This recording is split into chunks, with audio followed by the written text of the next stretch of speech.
अथ बृहस्पतिवार की दूसरी कथा।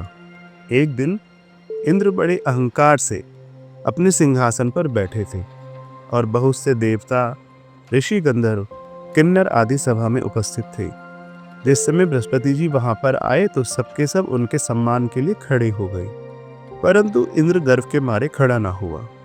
यद्यपि वह सदैव उनका आदर किया करता था। बृहस्पति जी अपना अनादर समझते हुए वहां से उठकर चले गए। तब इंद्र को बड़ा शोक हुआ कि देखो, मैंने गुरुजी का अनादर कर दिया, मुझसे बड़ी भारी भूल हो गई। गुरुजी के आशीर्वाद से मुझको यह वैभव मिला है, उनके क्रोध से यह सब नष्ट हो जाएगा, इसलिए उनके पास जाकर उनसे क्षमा मांगनी चाहिए, जिससे उनका क्रोध शांत हो जाए और मेरा कल्याण हो गए। ऐसा विचार कर इंद्र उनके स्थान पर गए। जब बृहस्पति जी ने अपने योग बल से यह जान लिया कि इंद्र क्षमा मांगने के लिए यहाँ पर आ रहा है, तब क्रोधवश उससे भेंट करना उचित न समझकर अंतर्धान हो गई। जब इंद्र ने बृहस्पति जी को घर पर न देखा, तब निराश होकर लौट आए। जब दैत्यों के राजा वृषवर्मा को यह समाचार विदित हुआ तो उसने अपने गुरु शुक्राचार्य की आज्ञा से इंद्रपुरी को चारों तरफ से घेर लिया। गुरु की कृपा न होने के कारण देवता हारने व मार खाने लगे। तब उन्होंने ब्रह्मा जी को विनयपूर्वक सब वृत्तांत सुनाया और कहा कि महाराज, दैत्यों से किसी प्रकार बचाइए। तब ब्रह्मा जी कहने लगे कि तुमने बड़ा अपराध किया है, जो गुरुदेव को क्रोधित कर दिया। अब तुम्हारा कल्याण इसी में हो सकता है कि त्वष्टा ब्राह्मण का पुत्र विश्वरूपा बड़ा तपस्वी और ज्ञानी है, उसे अपना पुरोहित बनाओ तो तुम्हारा कल्याण हो सकता है। यह वचन सुनते ही इंद्र त्वष्टा के पास गए और बड़े विनीत भाव से त्वष्टा से कहने लगे कि आप हमारे पुरोहित बनिए, जिससे हमारा कल्याण हो। तब त्वष्टा ने उत्तर दिया कि पुरोहित बनने से तपोबल घट जाता है, परंतु तुम बहुत विनती करते हो, इसलिए मेरा पुत्र विश्वरूपा पुरोहित बनकर तुम्हारी रक्षा करेगा।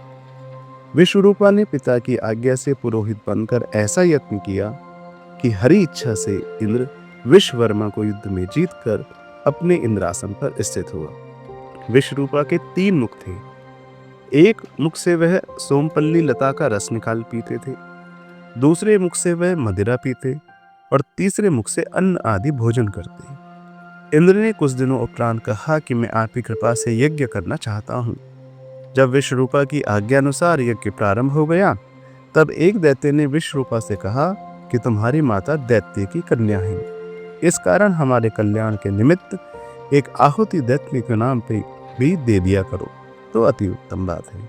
विश्वरूपा उस दैत्य का कहा मानकर आहुति देते समय दैत्य नाम भी धीरे से कहने लगा। इसी कारण यज्ञ करने से देवताओं का तेज नहीं बढ़ा।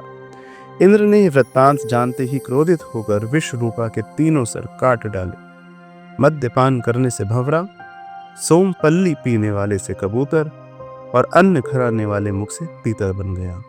विश्वरूपा के मरते ही इंद्र का यह स्वरूप ब्रह्म हत्या के प्रभाव से बदल गया।